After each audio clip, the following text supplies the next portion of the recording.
Holy shit. Yeah, that kind of sums it up.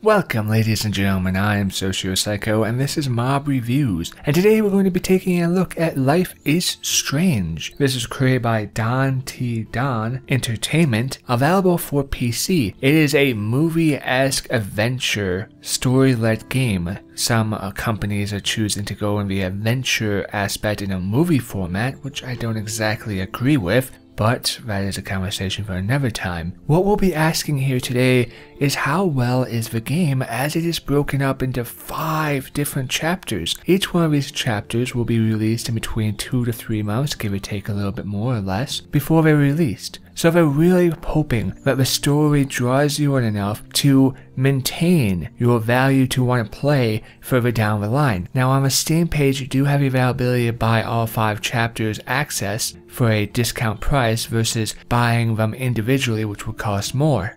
Is the game actually worth it? There is a lot of hype around this game, a lot of praise and beauty. Well, let's find out exactly how well and deserving the game actually is. Now we start off by talking about the options menu here, but right before we do that, I want to state some things that are in the game that you may care about or you may not. They may bug you or they may not bug you. And these topics are not relevant to my personal feelings about them because I bring them up necessarily, but they are things that people may be interested in. The game does advocate a heavy anti-bullying policy in the game, as well as heavy climate change by man-made interference with the world. If these subjects bother you, then you most likely will not enjoy the game, as well as the fact that you play through the eyes of a very timid 18-year-old, skin and bones, female girl, and really all the characters, or all the main characters in the game, are really skinny, anorexic almost, and like, oh, this is what you should look like if you're pretty type ideal. It's a little off-putting. Now, also one area that did bother me is the depiction of a veteran, which does annoy me, and I know there are a lot of people out there that deal with different shit in different ways. But one of the main characters that you come across is supposedly a veteran who's been to combat. And there was a line in there that the female said, "You're paranoid," and the guy replies with, "That's what happens when you come back from combat." Well, unless he was some sort of super secret agent that went out into combat, got betrayed by his government, hunted by the government, abandoned by the government, left to die because he knew something, no, you don't fucking come back from war paranoid. And people like that, if they even happen to get to a frontline battle, come back and they drink themselves to death. Or they push everybody else around them away. They don't get married and take a stepfather role. I have personal experience and first-hand sight of this. People who are that paranoid, that do serve in the military, once they get out, they go up in the middle of a boondocks where nobody's around, they get a fucking cabin, and they stick to themselves. So there are some issues in this game depending on your personal preference, stances on what's right and what's wrong. The game really tells you exactly what it's supposed to be and what the situation is, without taking any variables in consideration. So it will offend people depending on how much is up to you. So when we look at the options in the actual game, the video settings are a little weird. They have screen size in this really stupid, silly manner that you can choose from a bar, but then if you go into advanced, you have screen resolution sizes up to 1920 by 1080, so why do you even bother putting the other bar in there? It doesn't make sense. There are a lot of detail in the actual graphic quality of the game, which I found a little surprising. It's nice to see, don't get me wrong. I like the fact that they have this level of options for the game, but why it's surprising is because the graphic quality of the game is very simplistic. It looks like Disney animation rather than high-tech graphic computer video game quality. Performance-wise, the game's been running at 60 frames per second. I've had no tearing, clipping, or crashing, and it's run fairly smooth. I haven't had any problems in that regard. Some people have stated an issue with the voice acting, with dubbing of it, matching up with the visualization of the character's mouth moving as it being off. I did not notice that, but then again, that's not a pet peeve of mine. So perhaps that may be a problem or an issue that you experience if you play this game. In your sound, you have all the sound sliders, different ones, which is definitely nice. The game has professional music going for it. Not only just small instrumental, but they have what you would feel as full band cover songs in the game. Now, it's also nice that you have the availability to rebind the keys. Although there's not that much when it comes to what you need to do interaction with the world, it is definitely nice to have primary, secondary, and both being rebindable. So I do appreciate that. So let's talk about the story, as that's the main principle of the game. You're not going to be fighting aliens or diving into dungeons or doing some detective work into conspiracy or murders. It comes down to a story. Simplistic. Yes, there's exploration in the world. You can look in very small, predetermined areas where you can go. I can go over the courtyard, I can go this. The world's not really large or even interconnected. There's really no freedom of movement. It is a very linear pathway that the story takes you on, and during those little pathways you might have like, hey, I can talk to this guy or that guy who don't have any direct purpose upon the main subject of the story. You play as this female and you find out you have this special power to be able to rewind time. Now, this rewinding of time is the whole basis of the entire game. It's the linchpin of the game, is what they sell the premise on, but how they implement it is not all that strong.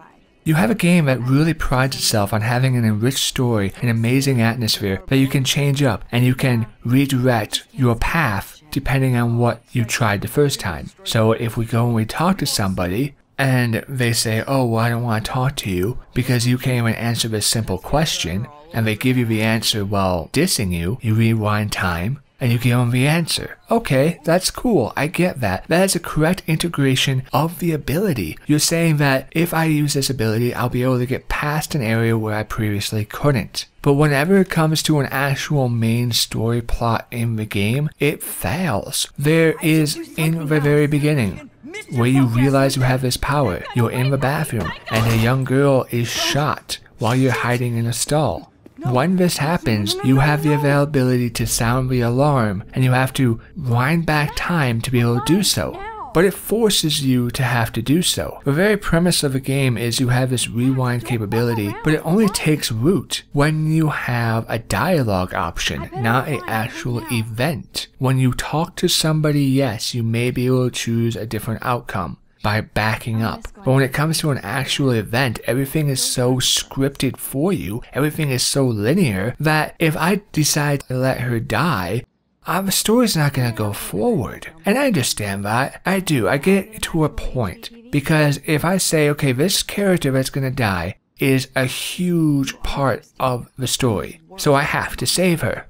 Otherwise, we're talking about rewriting different aspects of a story, having a secondary storyline following through. Well, you don't need to do that. To keep your fucking integrity of your mechanic and the whole purpose of your game, all you need to do is say, if you don't want to rewind time, maybe the guy who just killed that girl sees you or hears you, panics, flips out. He's already not in a good place after killing that woman, and now he kills you too. So it would have some sort of direct conflict, like, oh, if I don't do this, I'm going to die. Not, oh, if I don't do this, oh well. The game lacks serious depth. Yes, it has some explorational areas. Wow, I can go over into this room and see if I can find anything to help me explain the atmosphere, which is a college dormitory, or the campus. Well, if you've been to college or you watched a college movie, you pretty much know what to expect. It's not like you're unraveling some murder mystery. And yes, there are some mysteries in the game, but we're talking about 1/5 of the game here. We're talking about the clinchpin, the one that is supposed to make you want to wait for the next one, that's going to make you buy all of them. And while there is some supernatural tendencies, and there is some drama, and there is some, well, this guy is unnerving, this guy is like just crazy, or what have I gotten myself into? It fails to really drive it home. Because at the end of the game, at the end of a chapter, you're left with no closure.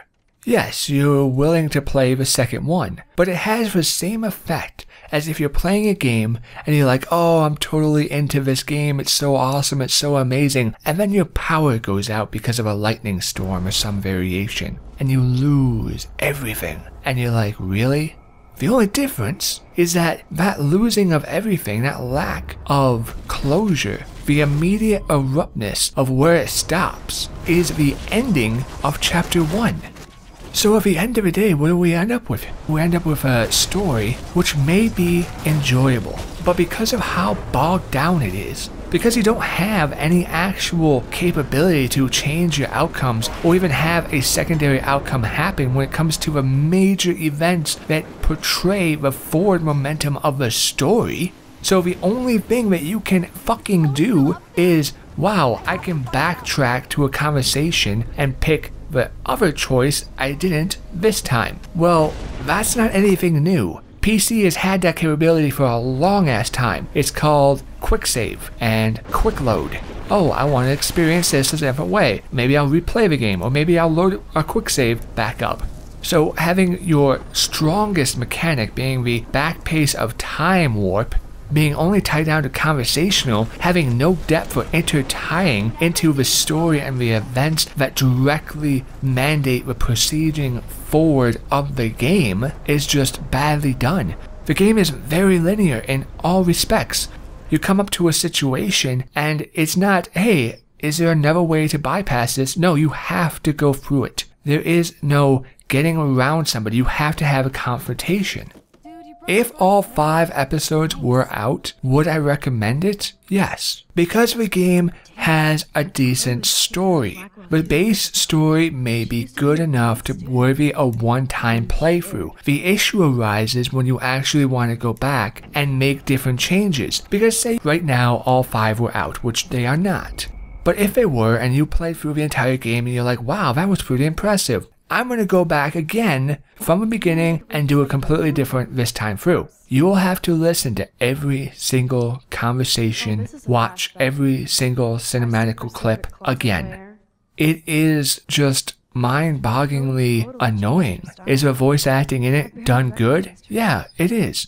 But the fact that you have the availability in the game to skip conversations that you've already heard, meaning that you have to hear a conversation, then use your rewind power to go back, then you can skip forward to make a different decision. You can't just skip forward even though you've seen it 3-4 times. The game has no depth. It's not something that is, oh, well, that was controversial here or there, or oh, that was, I don't want to talk about this because that was such a hot button topic. It just lacks in its capability to actually be unique.